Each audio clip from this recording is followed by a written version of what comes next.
दोस्तों, नमस्कार। आज हम एक बेहद अहम और दिलचस्प विषय पर बात करेंगे। एक ऐसा विषय जिसका असर सीधे लाखों भारतीयों की नौकरी, कपड़ों की कीमतों और हमारे सपनों पर पड़ा है। जी हाँ, मैं बात कर रहा हूँ 2025 में अमेरिका द्वारा भारत से आने वाले कई सामानों पर लगाए गए 50% टैरिफ की। भारत और अमेरिका का व्यापारिक रिश्ता पुराना है। भारत अमेरिका को कई चीजें एक्सपोर्ट करता है, जैसे steel, aluminium, textiles, agriculture products और फार्मा। दूसरी तरफ भारत अमेरिका से high tech goods, defence equipment और एडवांस्ड मशीनरी इंपोर्ट करता है। लेकिन 2018 में ग्लोबल ट्रेड का माहौल बदल गया। डोनाल्ड ट्रंप की सरकार ने अमेरिका फर्स्ट पॉलिसी अपनाई। इसका मतलब था, अगर किसी प्रोडक्ट से अमेरिकन इंडस्ट्री को नुकसान हो रहा है, तो उस प्रोडक्ट पर इंपोर्ट ड्यूटी या टैरिफ बढ़ा दिया जाएगा। इस वीडियो में हम समझेंगे कि टैरिफ वास्तव में क्या होता है, यह विवाद कैसे शुरू हुआ, किन सेक्टरों पर इसका सबसे ज्यादा असर पड़ा और आखिरकार यह मुद्दा हमारे लिए क्या सबक लेकर आया है। सबसे पहले बात करते हैं कि टैरिफ होता क्या है। जब एक देश दूसरे देश से कोई सामान आयात करता है, तो सरकार उस पर एक अतिरिक्त टैक्स या शुल्क लगा सकती है। इस अतिरिक्त टैक्स को ही हम टैरिफ कहते हैं। ज्यादातर बार यह टैक्स तब लगाया जाता है जब किसी देश की स्थानीय इंडस्ट्री को खतरा महसूस होता है, जैसे कि बाहर से आने वाला सस्ता सामान उनकी बिक्री बिगाड़ सकता है। कुछ साल पहले 2018 में ऐसा ही हुआ। अमेरिका ने भारत समेत कई देशों से आने वाले स्टील और एल्यूमिनियम पर टैरिफ लगा दिया। स्टील पर 25% और एल्यूमिनियम पर 10% टैक्स। इसका असर ये हुआ कि भारतीय निर्यातक नुकसान में चले गए, उत्पादन में गिरावट आई और कई ऑर्डर तो बीच में ही रद्द कर दिए गए। इसके बाद 2019 में एक और बड़ा झटका आया। अमेरिका ने भारत को मिलने वाली GSP, general system of preference की सुविधा खत्म कर दी। पहले भारत के कई उत्पाद अमेरिकी बाजार में बिना ड्यूटी के बेचे जाते थे, लेकिन इस सुविधा के हटने से भारत को लगभग 5 अरब डॉलर से ज्यादा का नुकसान हुआ। इंडिया ने शुरुआत में कोशिश की कि ये मामला बातचीत से सुलझ जाए, क्योंकि हर साल इंडिया अमेरिका को लगभग 1.5 बिलियन डॉलर का स्टील और एल्यूमिनियम एक्सपोर्ट करता था। लेकिन टैरिफ लगने से इंडियन कंपनियों को सीधा नुकसान हुआ। इंडियन एक्सपोर्टर्स ने अमेरिकन बायर्स से कॉन्ट्रैक्ट्स खोना शुरू कर दिया। छोटे स्टील प्लांट्स जो पहले से कॉस्ट प्रेशर में थे और नीचे गिर गए। जून 2018 में इंडिया ने रिटेलिएट करने का फैसला किया। इंडिया ने कहा, अगर अमेरिका हमारे प्रोडक्ट्स पर टैरिफ लगाएगा, तो हम भी अमेरिकन प्रोडक्ट्स पर ड्यूटी बढ़ाएंगे। इंडिया ने लगभग 29 यूएस प्रोडक्ट्स की लिस्ट तैयार की। इसमें शामिल थे आलमंड्स, वॉलनट्स, एप्पल्स, चिकपीस और कई प्रोसेस्ड फूड आइटम्स। अब सोचिए, कैलिफोर्निया के आलमंड्स, जिनकी सबसे बड़ी मार्केट इंडिया थी, उन पर इंपोर्ट ड्यूटी लग गई। ये सीधा सीधा यूएस फार्मर्स पर चोट थी।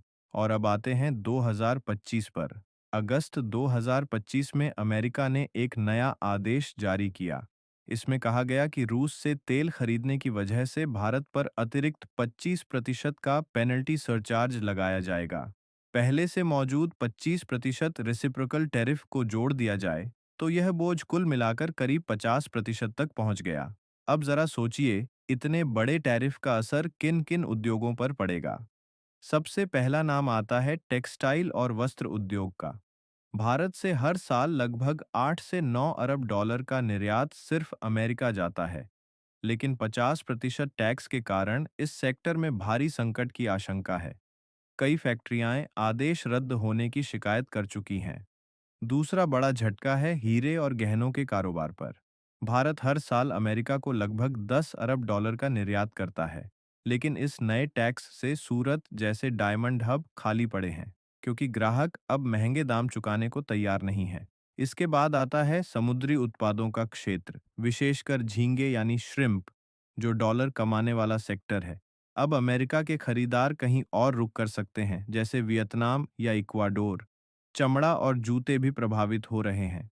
भारत का लेदर और फुटवियर उद्योग अमेरिका पर काफी निर्भर था, लेकिन अब कीमतें बढ़ने से यह प्रतिस्पर्धा खो सकता है।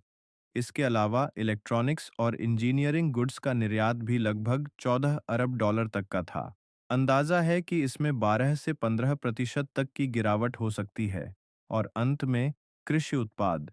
बासमती चावल, मसाले, मछली, इन सब का 7 से 8 अरब डॉलर का निर्यात अमेरिका जाता है। टैरिफ के बाद इनकी मांग भी कम होने का खतरा है। इन टैरिफों से भारत को कुल मिलाकर भारी आर्थिक झटका लगने वाला है। विश्लेषकों का कहना है कि अमेरिका को निर्यात में 40 से 45% तक गिरावट आ सकती है, यानी अरबों डॉलर का नुकसान। इसका सबसे ज्यादा असर पड़ा है एमएसएमई और छोटे उद्योगों पर। जो छोटे ऑर्डर लेकर काम करते थे, उनकी कैश फ्लो की स्थिति बिगड़ गई है। कई जगह किसानों और मजदूरों की रोजगार पर असर पड़ा है।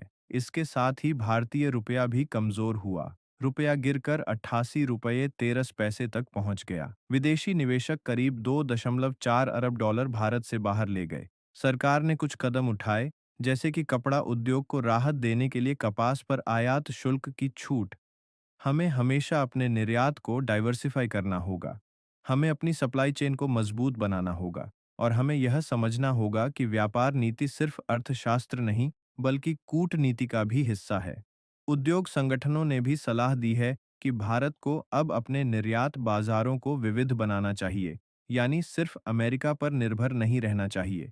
इस पूरी स्थिति में भारत ने यह भी दिखाया कि वह सिर्फ अमेरिका पर निर्भर नहीं है।